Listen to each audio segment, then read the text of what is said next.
Hello दोस्तों, welcome back to my channel study with Pinky. तो आज हम देखेंगे हैंड रिटेन नोट्स मादा बाह्य जननेंद्रिय तंत्र का, जिसे इंग्लिश में फीमेल एक्सटर्नल जेनिटल सिस्टम कहते हैं। इसका डायग्राम हम पिछले लेक्चर में देख चुके थे, जो कि इस प्रकार था। ठीक, आप देख सकते हैं ये फीमेल एक्सटर्नल जेनिटल का डायग्राम है, जो कि ये मॉन्स प्यूबिस हो गया। इसके मॉन्स प्यूबिस में और सॉरी गाइस, पिछले लेक्चर में हिंदी में थोड़ा मिस्टेक हो गया था, उसको बना लेंगे। और ये हो गया हमारा मॉन्स प्यूबिस। एंड सेकंड वाला इसके नीचे जो होगा ये होगा लेबिया मेजोरा, फिर लेबिया माइनोरा हो गया, देन क्लाइटोरिस। और ये जो ओपनिंग है इसको हम यूरिथ्रल ओपनिंग कहते हैं, इसको वेजाइनल ओपनिंग। और ये हाइमन था, ठीक है। इसके दोनों साइड बार्थोलिन ग्रंथि थी और लास्ट में हमारा था एनस।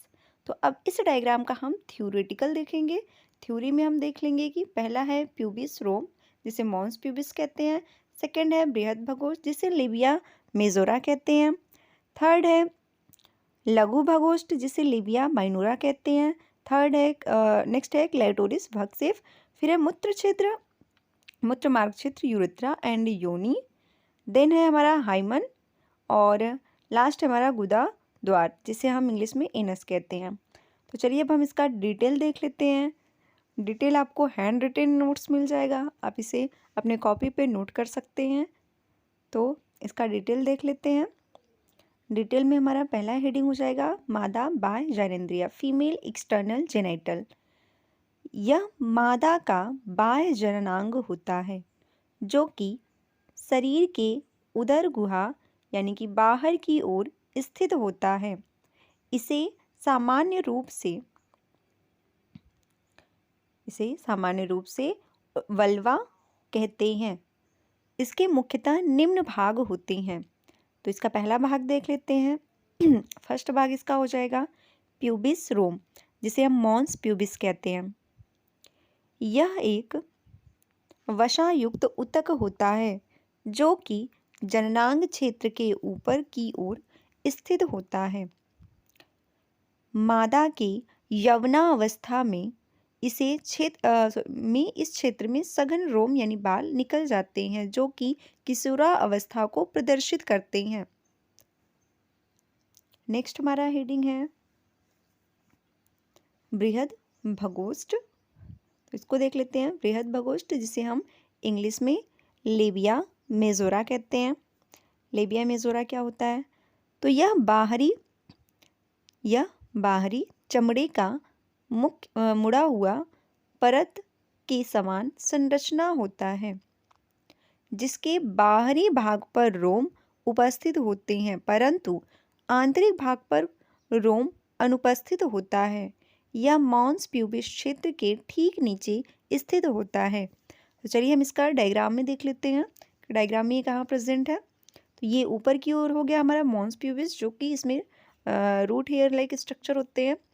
एंड ये हमारा हो गया बृहद भगोष्ठ, जिसे हम लेबिया मेजोरा कहते हैं। इसका जो एक्सटर्नल पार्ट है, इस पे ये छोटे छोटे से रूट हेयर है, लेकिन जो इंटरनल पार्ट है इस पे किसी भी प्रकार के रूट हेयर नहीं है। अब चलिए हम नेक्स्ट हेडिंग देख लेते हैं। हमारा नेक्स्ट हेडिंग हो जाएगा लघु भगोष्ठ, जिसे इंग्लिश में लेबिया माइनोरा कहते हैं। यह बृहद भगोष्ठ के अंदर या नीचे उपस्थित होता है। इस पर रोम अनुपस्थित होता है।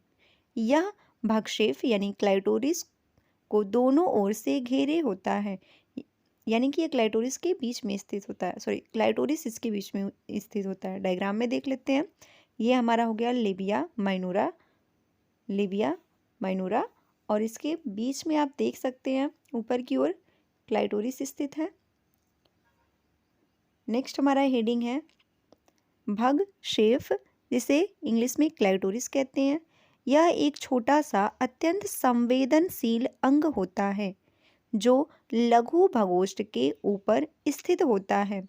यह यौन उत्तेजना के लिए अत्यंत महत्वपूर्ण होता है। इसको डायग्राम में देख लेते हैं। तो दोनों लेबिया मेजोरा के बीच में, या जहाँ लेबिया माइनोरा जहाँ पे मिलता है, वो भाग हमारा क्लाइटोरिस होता है। ये फिंगर लाइक स्ट्रक्चर होता है, छोटी सी संरचना होती है जो अत्यंत संवेदनशील होती है। नेक्स्ट हमारा हेडिंग है मूत्र मार्ग छिद्र, जिसे इंग्लिश में यूरेथ्रल पोर या ओपनिंग भी कह सकते हैं।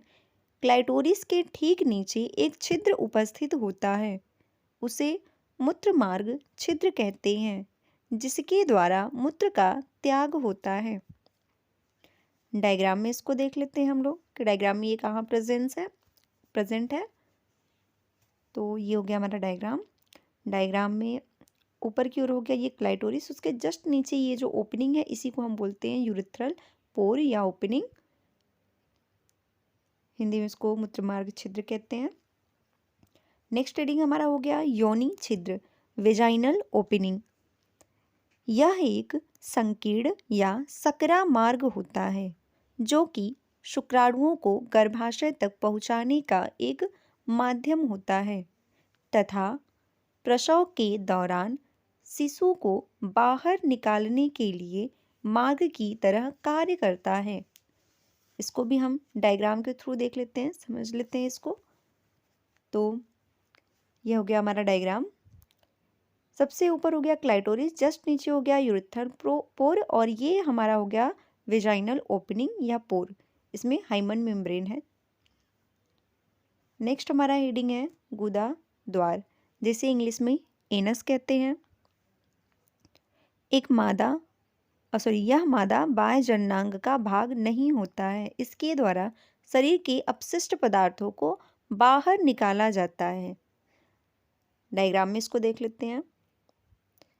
ये हमारा हो गया एनस, ये हमारा हो गया वेजाइना, इसके जस्ट नीचे कुछ दूरी पर उपस्थित होता है एनस, जो कि शरीर के अपशिष्ट पदार्थों को बाहर निकालने का कार्य करता है। Sorry guys, wait.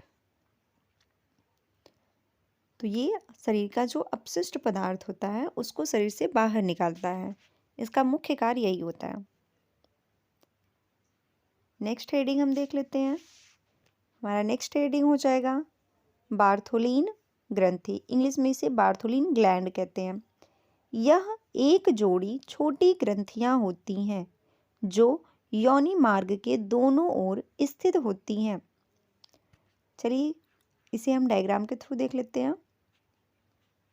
डायग्राम में ये हो गया हमारा बार्थोलिन ग्रंथि, जो गोल स्ट्रक्चर दिखाई दे रहा है आप लोगों को। बार्थोलिन ग्रंथि का कार्य देख लेते हैं, फंक्शन यानी कार्य। इससे क्षारीय तरल पदार्थ का स्राव होता है जो कि योनि को चिकनाहट प्रदान करता है। एक हम नोट पॉइंट देख लेते हैं जो आपके लिए इम्पोर्टेंट भी है, एग्जाम में 1 नंबर का क्वेश्चन पूछता है। पेरिनियम, पेरिनियम क्या होता है? योनि तथा गुदा द्वार के बीच की दूरी को पेरिनियम कहते हैं। डायग्राम में इसको समझ लेते हैं। ये हो गया वेजाइना और ये हो गया एनस, इसके बीच की ये जो दूरी है इसी को हम पेरिनियम कहते हैं। नेक्स्ट हेडिंग को देख लेते हैं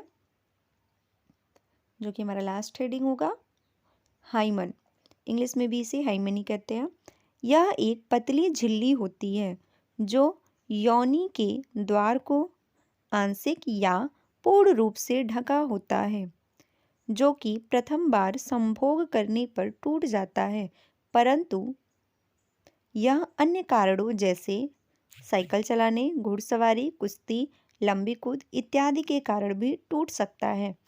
ठीक, तो इससे वर्जिनिटी का कोई भी रोल नहीं है इसमें, ये किसी भी कारण से टूट सकता है। Thanks for watching guys. अगर आपको किसी भी टॉपिक पे नोट्स चाहिए तो आप कमेंट बॉक्स में लिख सकते हैं। Please subscribe my channel.